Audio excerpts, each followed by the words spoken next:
Bisa bicara soal Idul Fitri, bagaimana kita memaknai agar hari kemenangan ini kemudian maknanya tidak meredup hanya karena kita merayakan secara berlebihan di Lebaran ini.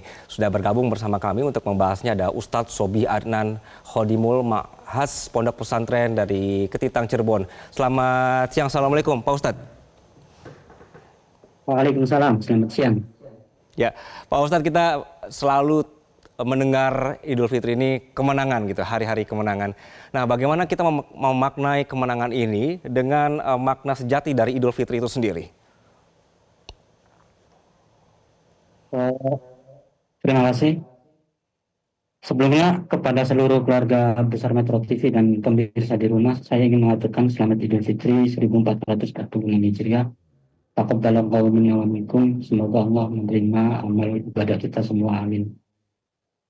Kemudian soal bagaimana agar kita tetap atau memaknai dengan baik Idul Fitri, yang mungkin yang paling standar tapi sering kita lewatkan adalah memaknai Idul Fitri itu bukan sebagai ending, bukan sebagai garis finish, tapi justru sebagai titik mula. Memahami Idul Fitri atau Lebaran sebagai garis finish itu memang bukan sesuatu yang tiba-tiba. Ini pernyataan atau ungkapan yang sering menarik untuk didiskusikan, bahkan beberapa kali menimbulkan perdebatan. Karena istilah Idul Fitri atau Lebaran itu kita sering hubung-hubungkan sebagai hari kemenangan, di mana kemenangan yang kita pahami itu sebagai proses akhir atau predikat yang diraih atas setiap aktivitas yang kita lakukan sebelumnya. Padahal mungkin predikat kemenangan itu muncul karena tradisi orang Indonesia yang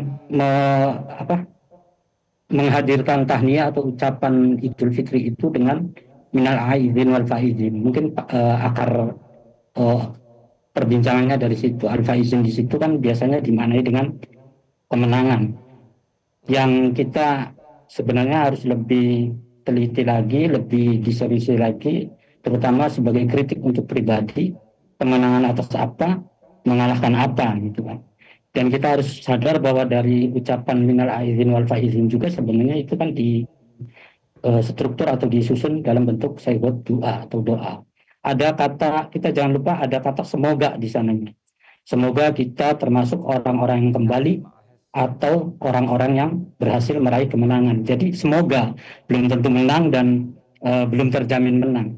Sayyidat doa ini yang akhirnya kita kadang lupa juga. Misalnya tahniyah yang berikutnya ada taqabbalallahu minna wa minkum, itu juga sayyidat doa. Ada unsur kata semoganya. Semoga Allah menerima amal ibadah kita. Ya masih semoga. Belum tentu atau tidak mungkin, tidak digaransi bahwa amal kita itu diterima. Jadi yang paling ideal adalah memahami Lebaran atau Idul Fitri, yakni Ramadan, sebagai benar-benar madrasah atau media pelatihan yang menjadikan Lebaran ini sebagai kita bisa mengukur sejauh mana hasil itu kemudian terus diterapkan di kehidupan selanjutnya atau di bulan-bulan berikutnya. Bayangkan kita ikut Sotkos 3 hari atau setengah bulan saja, kita sudah dapat ilmu banyak, sudah dapat perubahan kebiasaan atau perilaku yang jauh berbeda. Masa dalam 1 bulan kita di Sotkos, ditempa, digembleng dengan pola perubahan ibadah yang lebih padat, itu tidak membawa hasil apa-apa, begitu. Mungkin itu, kita merefleksikan Ramadan hingga Lebaran dan memahaminya bukan sebagai titik finish, tapi justru titik mula. Oke, Ustadz, ini kan tadi Ustadz bilang digembleng ya selama sebulan ini. Kita juga beribadahnya lebih rajin gitu, semua dijaga perkataan, sikap, dan lain-lain. Nah, bagaimana cara menjaga spiritualitas ini setelah Ramadan supaya nanti kemenangannya tetap terasa di hari-hari berikutnya, Ustadz? Ya. Pertama mungkin yang paling sederhana adalah tadi memahami apa-apa energi yang telah kita keluarkan sepenuh hati selama Ramadan. Misalnya atmosfer karena kita di Ramadan itu giat beribadah itu bisa jadi karena dukungan atmosfer, ekosistem, dan lingkungan serta momentum yang mendukung. Jadi mungkin agak susah ketika puasa Ramadan secara seluruh apa yang kita lakukan selama Ramadan itu diterapkan dalam hari-hari biasa. Contoh paling sederhana puasa aja.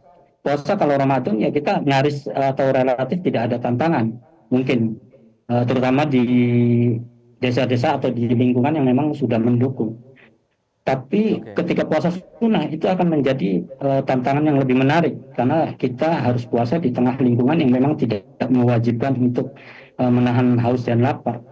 Tapi karena kita memahami Ramadan selama 30 hari itu kita telah ditempa, dikuatkan, kemudian dibiasakan, di akrabkan dengan rutinitas ibadah yang meningkat, sebenarnya itu jadi tantangan tersendiri agar kita terus terbiasa. Karena ini berkaitan juga dengan makna Idul Fitri. Oke. Sebagaimana kita tahu Idul Fitri itu kan berasal dari frasa dua kata bahasa Arab, yaitu Id dan Fitri. Id itu dan hebatnya bahasa Arab itu kan merupakan salah satu bahasa di dunia yang teori pemaknannya itu memiliki arti yang sangat kaya, tidak hanya tunggal. Misalnya id itu ada orang atau dalam kamus-kamus populer di Arab misalnya banyak yang memaknai Aid. Tapi misal di Lughatul Arab Ibnu Manzur bisa dimaknakan juga sebagai Aid itu pembiasaan atau kebiasaan. Nah, kemudian diserap oleh bahasa Indonesia jadi adat. Nah, jadi Oke. bisa Idul Fitri itu bukan hanya pemaknaan kembali kepada fitri, tapi kita melakukan pembiasaan-pembiasaan karena itu bisa diambil untuk makna pembiasaan atau kebiasaan yang dalam bahasa Indonesia diserap menjadi adat, kebiasaan-kebiasaan Ramadan yang menarik, yang baik, yang eh, meningkat dari level ketakwaannya itu menjadi sesuatu yang memang harus sudah dilazimkan di 11 bulan berikutnya. Mungkin itu. Oke. Ustadz, sekarang kan trennya itu berbeda ya. Mungkin karena perkembangan zaman, silaturahminya sudah bisa pakai WA, sudah bisa pakai video call begitu. Nah, bagaimana supaya kita bisa merayakan kemenangan ini dengan hikmat tanpa mengurangi makna dari Idul Fitri itu sendiri, Ustadz? Ya, menarik. Karena memang kemajuan teknologi itu menghadirkan kemudahan yang luar biasa berbagai aspek kehidupan, termasuk dalam hal silaturahmi. Dulu mungkin silaturahmi itu identik dengan kunjungan fisik, ya. Namun kini dengan adanya video call, misalnya tadi yang seperti dibilang chatting atau sekedar percakapan di media sosial, kita bisa tetap terhubung dengan keluarga atau kerabat yang jauh. Mungkin secara syariat silaturahmi adalah amalan utama yang atau esensi dari itu semua adalah silaturahmi yang merupakan anjuran yang sangat dikuatkan dalam Islam. Wattaqullah alladzi tas'aluna bihi wal arham.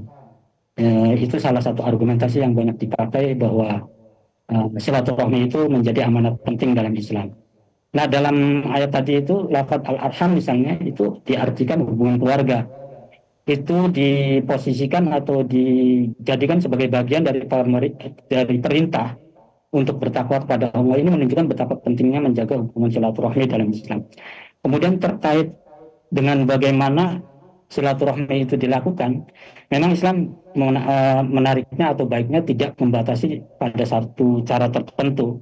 Yang terpenting adalah terjalinnya komunikasi dan terjaganya hubungan baik dalam konteks kemajuan teknologi, misalnya banyak cara fasilitas seperti yang kita bilang tadi. Dan ini juga yang mungkin dilakukan oleh saudara-saudara kita yang hari ini tidak bisa turut mudik.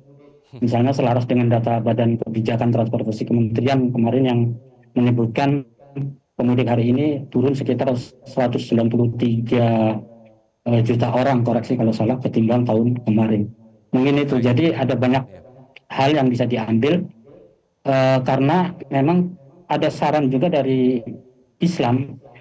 Misalnya silaturahmi yang paling level utama yang paling bisa ditempuh adalah dengan mudik. Tapi kita juga tidak lupa memahami atau mengecek ulang bahwa mudik itu bukan sesuatu yang memang dianjurkan banget dalam Islam, karena itu bagian dari tradisi, bukan syariat pokok.